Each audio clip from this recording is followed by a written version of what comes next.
This was a 120-page script, I think, and every page equals 1 minute of screen time. We always knew it would be, at the end, a 90-minute long movie. There's only, a limited amount of tolerance that people have. So we knew some stuff would go.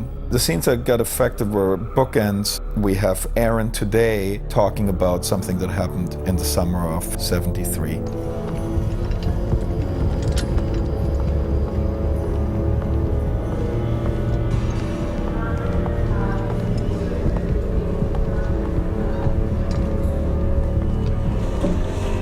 Hi, my name is Randy Fletcher.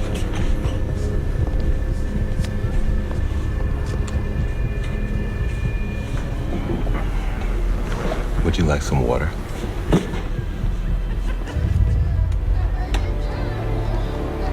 What makes you think they got the wrong man?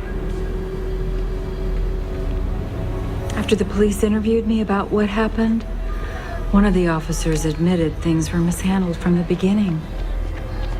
The officer that showed you the autopsy photos. Yeah.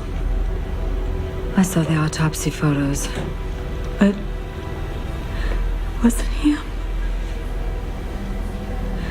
He's still out there.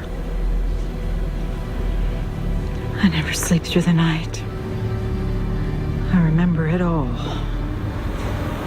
was terrible. It was a terribly hot day.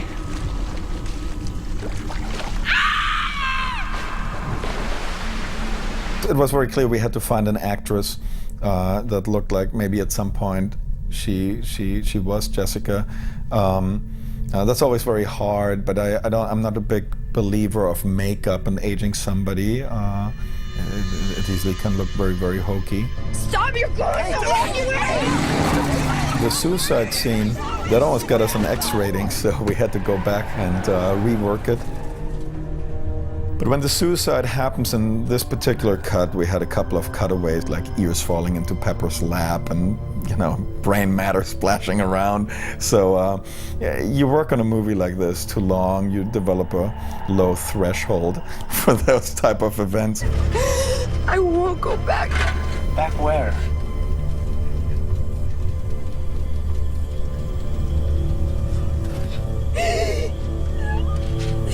He's a bad man. He's a really bad man.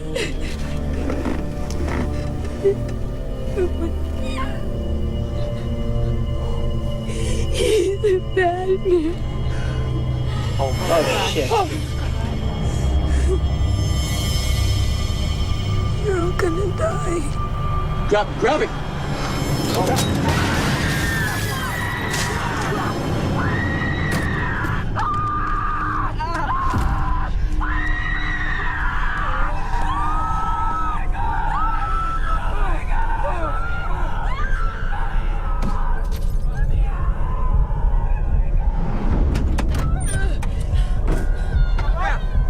The actual cut, the blood is less red, which I think is actually much scarier in a way. I like that it's dark, and I never like blood that looks like syrup or ketchup or whatever, We usually use Bosco or stuff that's more muted.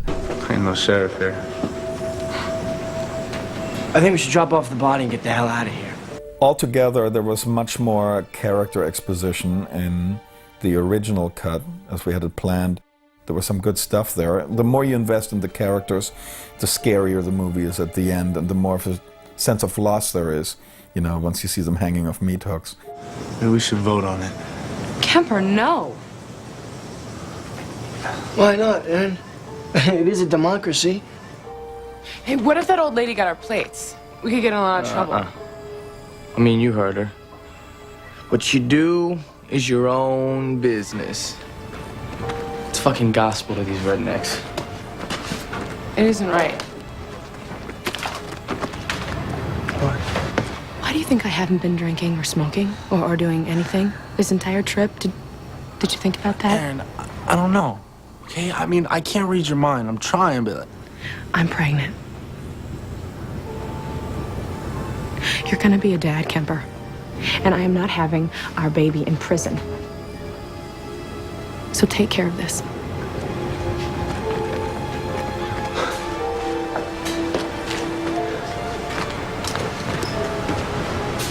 So, I guess congratulations are in order. Huh? You mean I'll get the cigars? Please shut up. Trailers, visita mi canal. Now you tell me. Just go away. No, look, give me a break, all right? I mean, I just need a minute to digest all of this. Later on, we took it out. It just ran too long. There was too much talk and to do about Kemper having to take responsibility for the child and act like a father now and grow up finally. It became much more about commitment. How do I get to the sheriff's?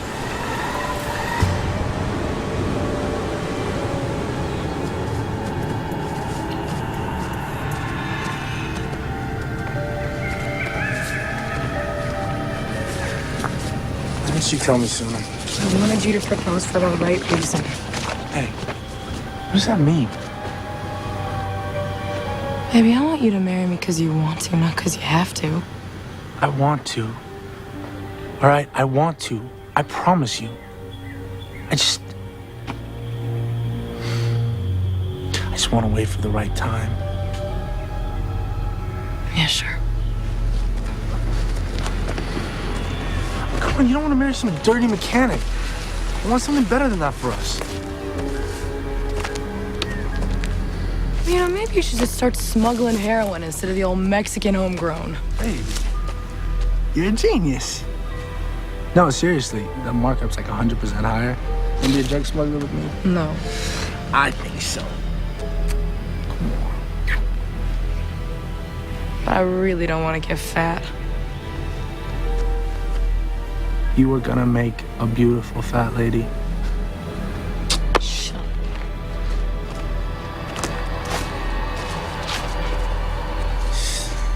All right, let's get this over with. I felt that the baby, which you never see, is not really that much of an emotional trigger.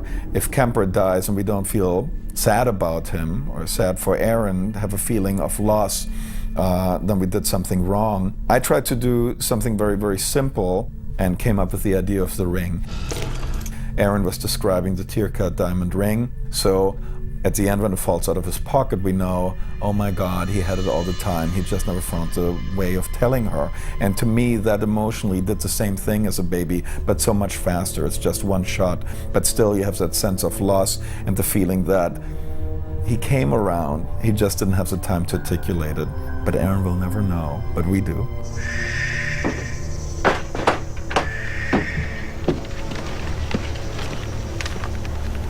Hey. What you got there? Some drawings up here. Can I see them? Well, okay. Wow. These are really good. You sure you're not just saying that? No, I swear, I really like them. Want to see the rest of them, my dad? Sure. Oh, come on. Don't we? Oh, of course you could. Where you going? Come on.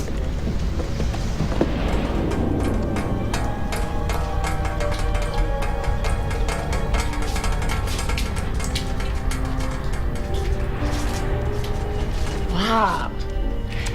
Thank you, Jedediah. I feel so honored.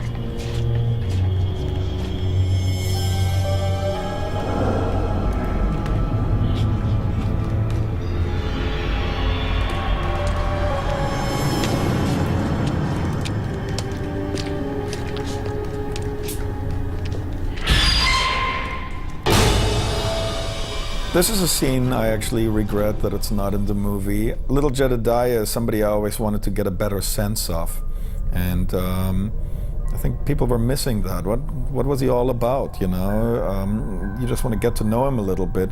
You know, he's the kind of local who could swing, become bad like all the others, or there's maybe a little bit of a hope for a better future here. So he balanced it out, and this was just a scene where we got to know him better and the kids better, but it didn't pace out that well. It sort of stalled the action in a big way. I'm still on the fence. I'm watching it now and I wish it would be in. Nobody wants to see on camera how somebody gets sliced from below. So we shot cutaways, his face screaming and a little blood splatter against the wall, but even that seemed to be too much for many. So 2 shots had to go out, which really don't show you all that much, but somehow leave me wondering what did really happen to him by removing them. There's a reason for rating boards.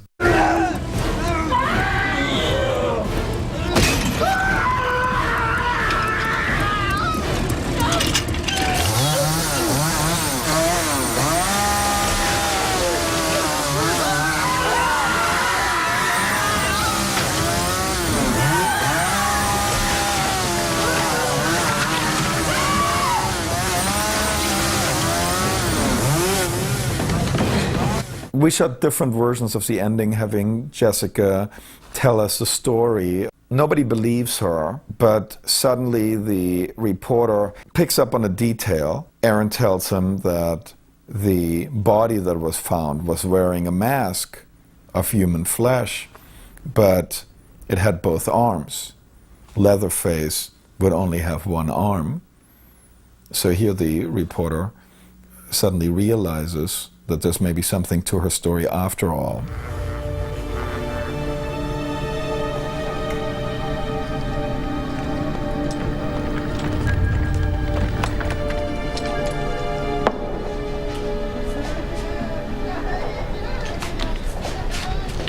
What happened to the babies? They're with their foster families. They're happy. What makes you think they got the wrong man? The body in the autopsy photos had 2 arms. He only had 1. Can you repeat that?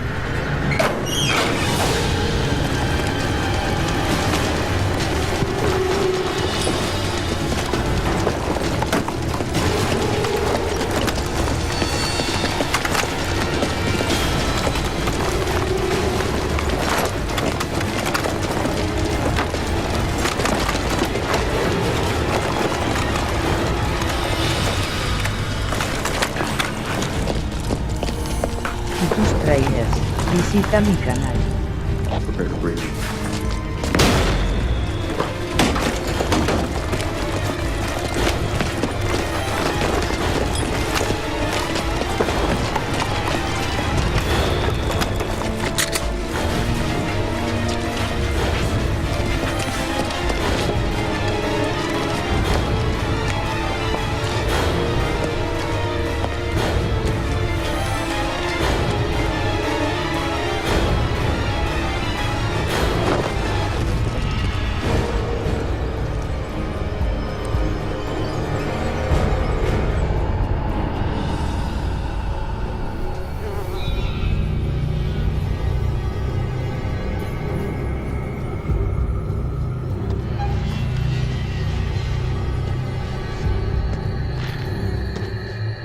People overall felt that it's sort of like sad to see Erin as an older woman that had to live her entire life in an insane asylum, having to give up her child, really, because at that point in the old version she still was pregnant as a teenager. There's an interesting side note. An editor, a friend of mine, Jay Friedkin, was watching the longer cut when the bookends were still on, and we were contemplating losing them.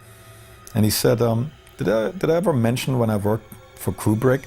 I said, no, I didn't even know you did. He said, I did 1 cut for Kubrick. He said they showed the movie The Shining to a test audience, and in The Shining, in the original cut, Shelley Duvall winds up in an insane asylum and she tells a story.